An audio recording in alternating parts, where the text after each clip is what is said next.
New Mexico Territory, 1884, and the monsoon had come early to the dry Cimarron country that August, so that the air over the Pinyon Breaks smelled of wet dust and creosote, and the whole red rock rim above the Greer place stood dark under a sky that had been threatening for 3 days and had not yet delivered. Reuben Greer was mending a corral post when the wagon came up his road, and he set down the maul and watched it come the whole quarter-mile, because he had been expecting it since Tuesday, and had spent every one of the intervening days trying to work out what a man says to a woman who has traveled 1,100 miles on the strength of 4 letters. He had not, in any of that working out, arrived at what to say to a woman holding a baby.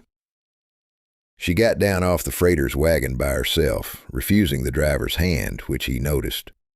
She was perhaps 26, dusty to the knees, in a traveling dress that had been decent in Kansas and had stopped being decent somewhere around Trinidad, and she had an infant maybe 4 months old bundled against her shoulder in a blanket that had not been made for that country at all.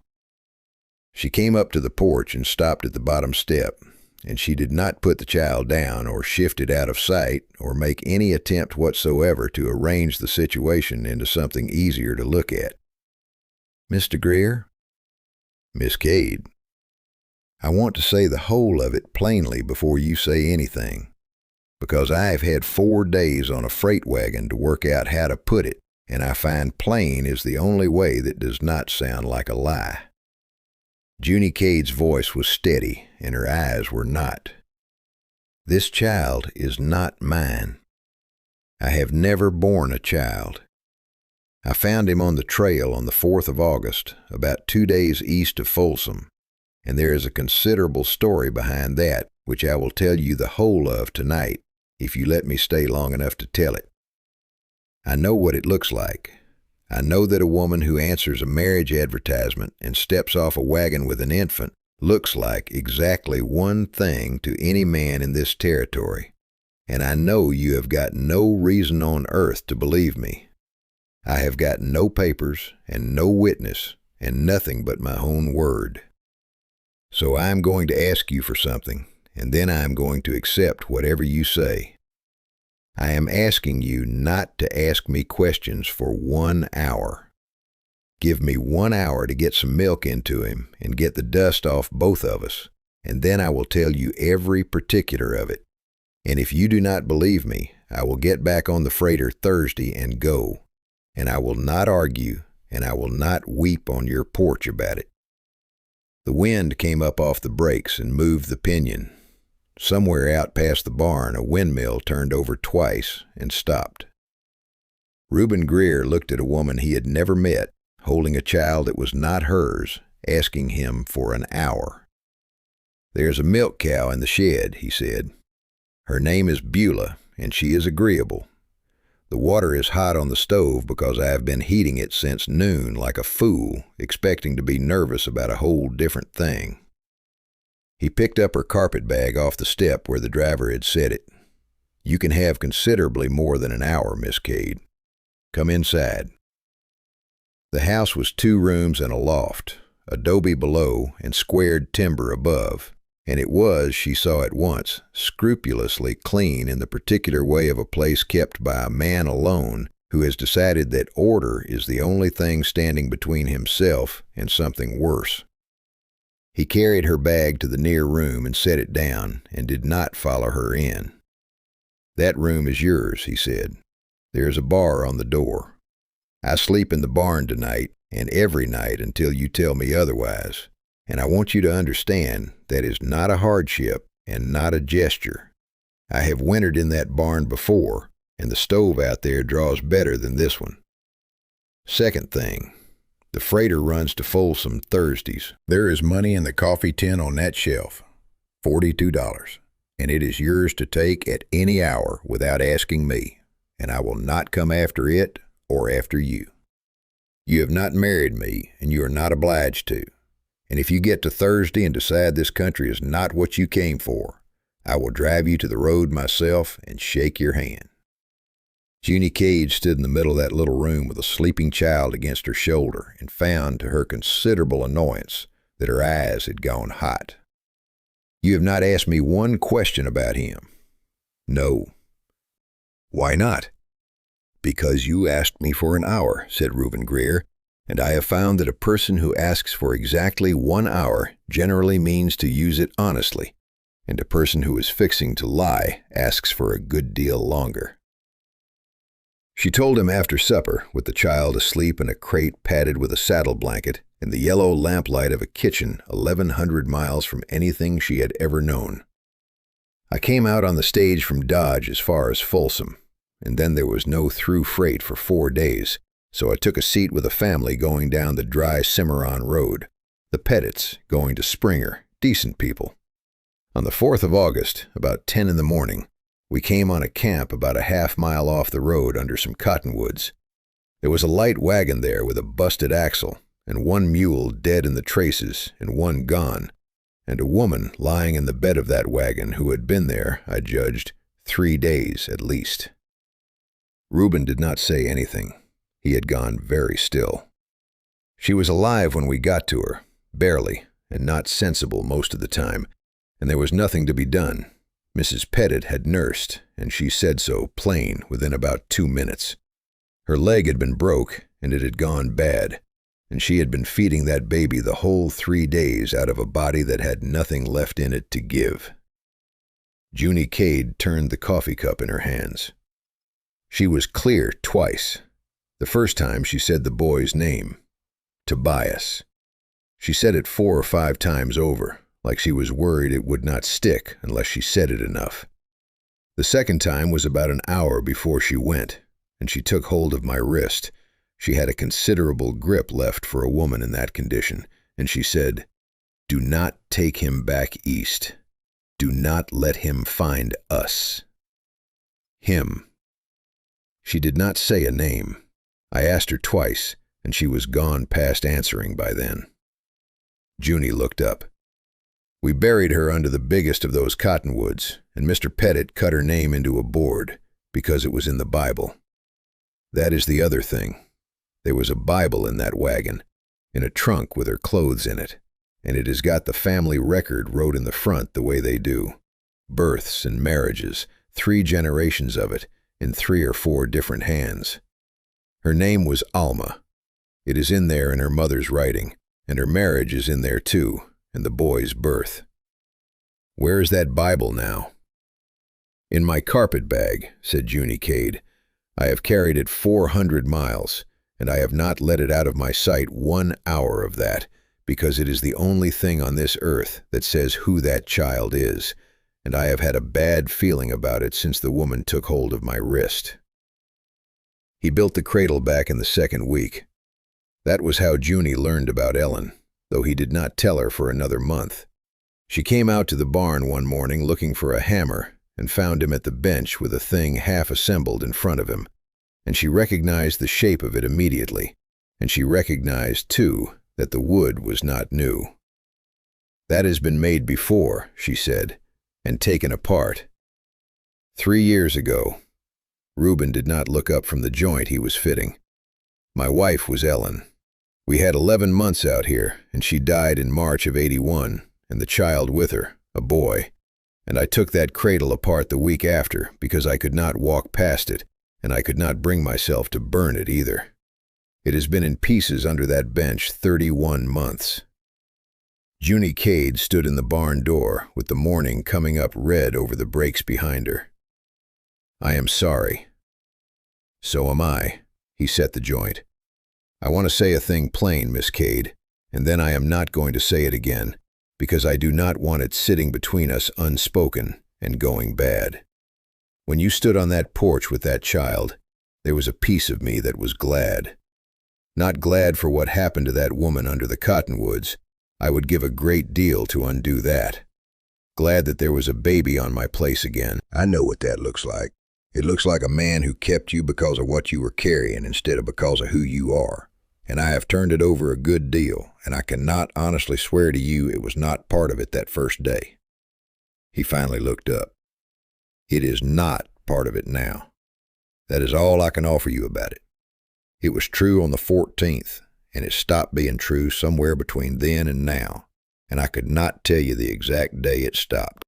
That, said Junie, is considerably more honest than most men would have bothered with. I have had 31 months of practice at not lying to myself in this barn, said Reuben Greer. It turns out to make a man tedious at parties. The town of Buell decided about them inside a fortnight, the way small towns do, and it decided badly. It was not the child exactly.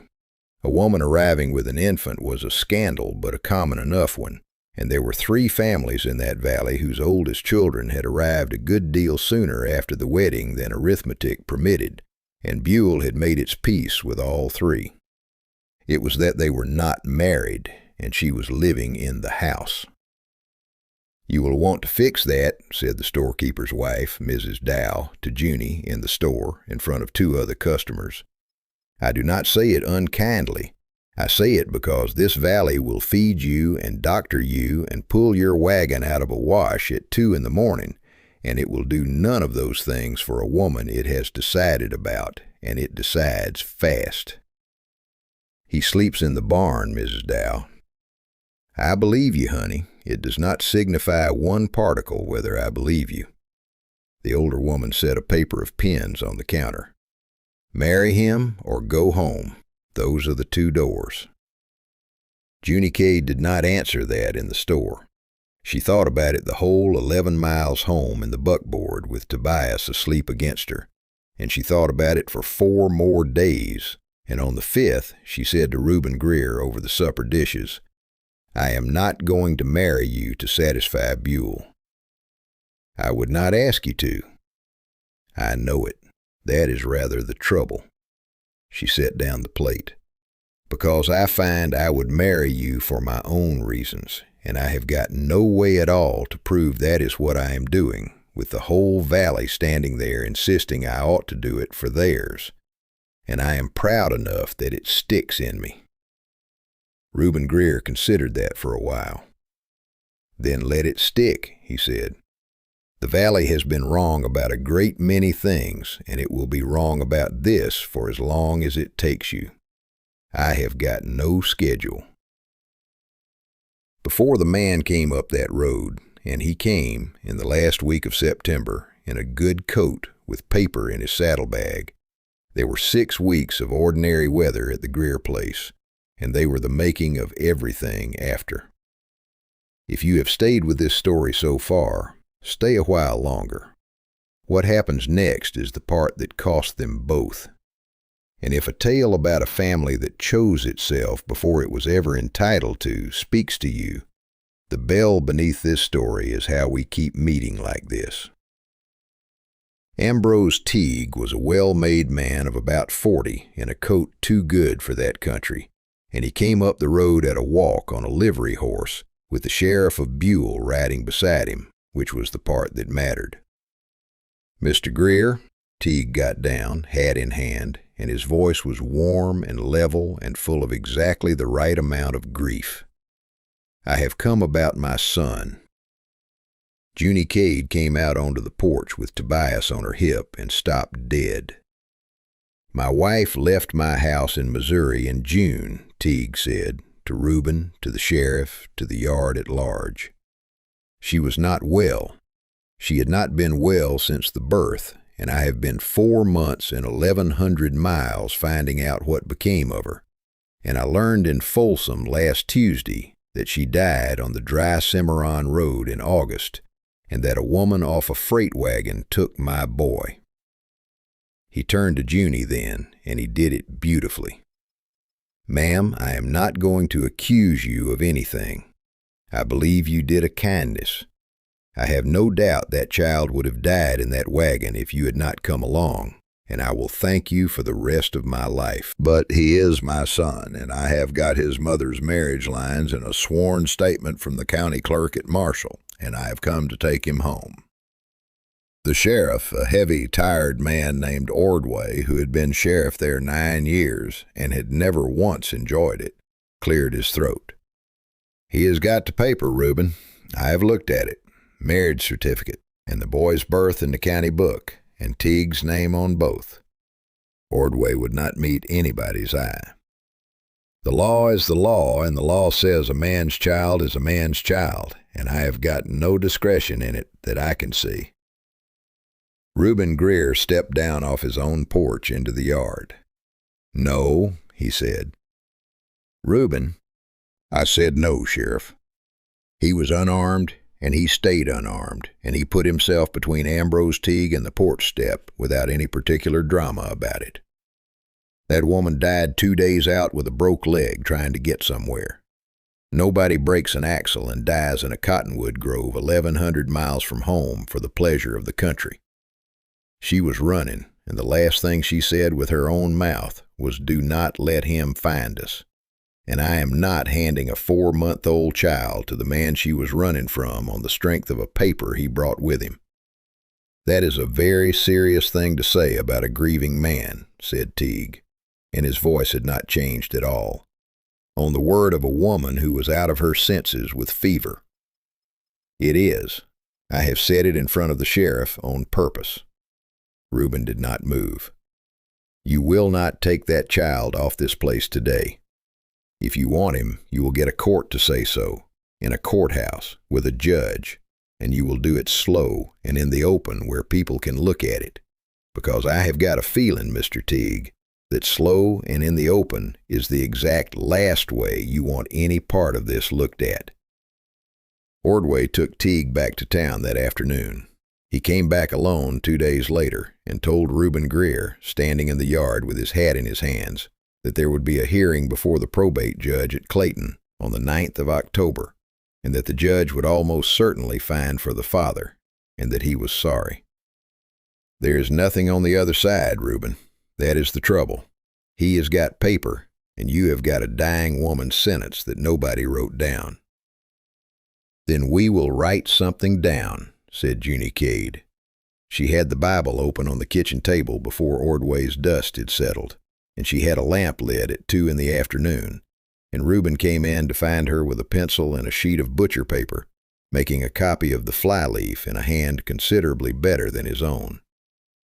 "My father printed a newspaper in Sedalia for 19 years, she said, not looking up.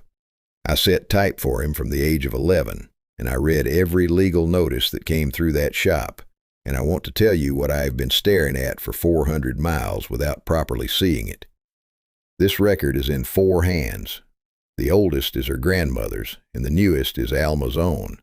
She wrote the boy's birth in herself. Look, the ink is different, and it is the same hand as the letters in her trunk. That is ordinary. But look here." Junie turned the book. "This entry: Marriage of Alma Renfrew to Ambrose Teague, the 4th of March, 1883, at Marshall, Missouri. That is the one he has got the certificate for, and it is perfectly good. Now look at what is wrote underneath it, in the same hand, in what I would judge is a considerably later ink." Reuben leaned over the page. Beneath the marriage line, in Alma's own small, careful writing, somebody had added a single sentence. "A. Teague married Susanna Ord at Boonville, 12 October, 1879. She living yet at Boonville this day I write." The room was quiet for a while. "She wrote it in the Bible," Reuben said slowly. "She wrote it in the Bible because it was the only place she had that a man does not think to search, and because a family record is the one book in a house that gets kept forever." Junie's hands were not entirely steady. "That is not a diary entry, Reuben. She knew exactly what she was doing. She dated it, and she named the town, and she named the woman, and she wrote it in the front of a Bible with 3 generations above it, because she was a woman with no lawyer and no money and one piece of knowledge, and she put it where it would outlive her. If that is true, then his marriage to Alma was no marriage at all, because you cannot marry the second one while the first one is living, and that is bigamy in Missouri, same as everywhere. And a man who is never lawfully married to that child's mother has got a considerably weaker claim than the paper he waved at us, and a considerably larger reason to want this Bible burnt." They had 11 days. Junie Cade did the whole of it herself, and she did it because she was the only one who could. Reuben could not leave the place with Teague in the county and a 4-month-old in the house, and there was nobody else. She rode to Folsom and put a telegram on the wire to the county clerk at Cooper County, Missouri, asking for a certified copy of a marriage record, Teague and Ord, October 1879. And she paid for the wire out of the coffee tin with Reuben standing beside her, and not one word of argument between them about whose money it was. She rode 2 days east with Sheriff Ordway and a deputy and Mr. Pettit, who came from Springer without being asked when word reached him. And she took them to the cottonwood grove, to the wrecked wagon still sitting where its axle had gone, and the dead mule's bones, and the grave under the biggest tree with a board at the head of it, and Alma Teague cut into the board by a Springer freighter's pocket knife on the 4th of August. And she opened the trunk in front of the sheriff and let him take out the letters himself so that no one could ever say afterward that she had put anything in it. There were 9 letters in that trunk from a woman in Booneville, Missouri, signed Susanna, the last of them dated the 11th of May, 1884, addressed to Alma. And they were not friendly letters, and they were not unfriendly ones. They were the letters of one woman writing to another about a man they had both married, comparing dates. Ordway read them sitting on the tailgate of the wrecked wagon in the cottonwood shade, and when he had finished, he took his hat off and held it a while. "Well," he said, "I have been sheriff 9 years, and I have never once been glad to be wrong about a thing until this afternoon." Ambrose Teague did not wait for the 9th of October. He came up the Greer Road at about 1 in the morning on the 3rd, on foot the last half-mile with his horse tied out in the pinyon, and he came for the Bible and not for the child, which was the thing Junie had said he would do, and Reuben had not entirely believed until he heard the kitchen window go. Reuben Greer met him in his own kitchen in the dark and took a knife across the forearm and up under the ribs before he got both hands on the man, and the two of them went into the table and threw it, and it was not a fight out of a dime novel. It was ugly and short and mostly quiet, 2 men on a floor in the dark. And it ended when Junie Cade came out of the near room with Reuben's Winchester and put a round through the ceiling. "Get off him! Get off him and get on the floor and put your hands on the wall where I can see them." Teague got on the floor.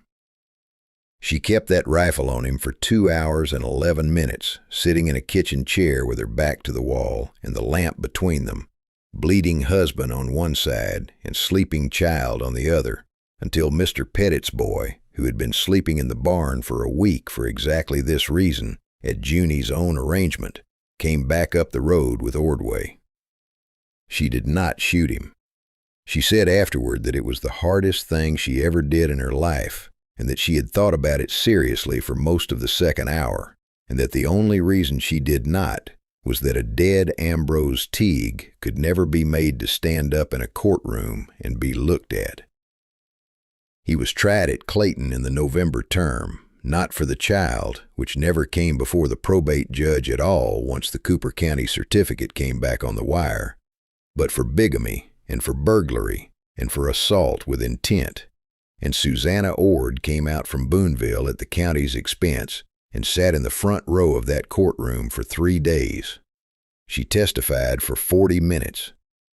She said that she had been married to Ambrose Teague in 1879 and had never been divorced from him, that he had left her in 1882 owing money to her own father, and that she had written to the Renfrew girl in Missouri in the spring of '84 the moment she learned of her, and had begged her to run.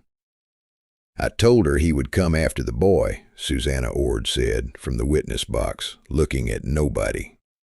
"Not because he wanted him, because that child was Alma's father's heir, and there was land in it, and Ambrose has never in his life wanted a person he could not sell." He got 11 years. Reuben Greer mended slow through that November, the knife having gone deeper under the ribs than anybody liked. And Junie Cade ran the place and the child and the winter feed and never once complained about any of it in his hearing. Though Mrs. Dow, who came out 3 times a week and was by then entirely and permanently on their side, reported that she complained magnificently in the barn where she thought nobody could hear. Guardianship of Tobias Renfrew Teague was granted to Reuben Greer and Junie Cade jointly by the probate court at Clayton on the 4th of December, 1884, on the recommendation of Sheriff Ordway and the sworn statements of 11 residents of Buell, including, Junie noted with some private amusement, 3 who had crossed the street to avoid her in September. They were married on the 6th. 2 days after, Reuben said, at the courthouse, still moving carefully with the ribs, "You have arranged that on purpose." "I have arranged that entirely on purpose." Junie signed her name in the county book in a printer's daughter's clean hand. "I would not have Buell able to say I married you to get that boy, and I would not have that boy able to say it in 20 years either. The court gave him to us first, on our own 2 names, with no marriage in it at all. Now I am marrying you for the only reason left over. Which is that you stood in a yard, unarmed, in front of a man with a paper and the sheriff, and told him no," said Junie Cade, "when the easy thing and the legal thing and the safe thing were all 3 the same thing, and every one of them was handing that baby over. I had 4 letters from you before I ever came out here, Reuben Greer, and not one of them told me you were that. I would have come a good deal faster if they had. There is a Bible in a house on the Dry Cimarron, and it is not kept in a case, and it is not brought out for visitors. It sits on a shelf in the front room, and it is used, and the flyleaf record in the front of it runs now to 5 generations in 6 different hands, and the newest entries are in a clean, squared-off writing that anybody who ever worked a composing stick would recognize on sight. Alma Renfrew's line is in there, in her mother's hand, and her marriage is in there, and underneath her marriage is the sentence she wrote in a wagon somewhere in Missouri in the summer of 1884 with her hands shaking. She living yet at Boonville this day I write, and nobody in that family has ever proposed to take a pen to it. Underneath that, in Junie Greer's hand, the record continues. Tobias Renfrew, taken into this house 14 August 1884, aged about 4 months. Guardianship granted Clayton 4 December 1884. Son of Alma Renfrew, buried under the cottonwood 2 days east of Folsom, which grave is kept. And it was kept. That was the part Buell talked about longest in the end, that every August for 41 years the Greer family drove 2 days east and cleaned a grave under a cottonwood and cut the name deeper into a board that had by then been replaced twice in stone, and that they took the boy every year from the time he could walk and told him the whole of it, every year, the same way, holding nothing back. He asked her once, at about 9, riding home from it, why they did not simply let him think he had always been theirs. "Because your mother spent the last 3 days of her life keeping you alive in a wagon bed with a broke leg," said Junie Greer, "and then spent the last hour of it telling a stranger your name over and over so it would stick. I am not going to be the one that lets it come unstuck, Toby. I have got you every other day of the year. She has got the 4th of August. If your heart has ever leaned toward a story about a family assembled out of strangers on a dusty road, a woman who would not put a child down, and a man who did not ask her to, then this story was for you. Out on the Dry Cimarron under the red rim, where the wind keeps the only memory of what was, the love between Reuben Greer and Junie Cade became the kind that does not need anyone to remember it to be real, though the Bible on that shelf remembers it in 6 hands, and the grave under the cottonwood is kept yet. If stories of frontier love that chose more than it had to, that kept what it was never obliged to keep, speak to you, follow the lonesome trail for more. Here the love stories are quiet, the courage is real, and the last word is always worth the wait. Until the next trail.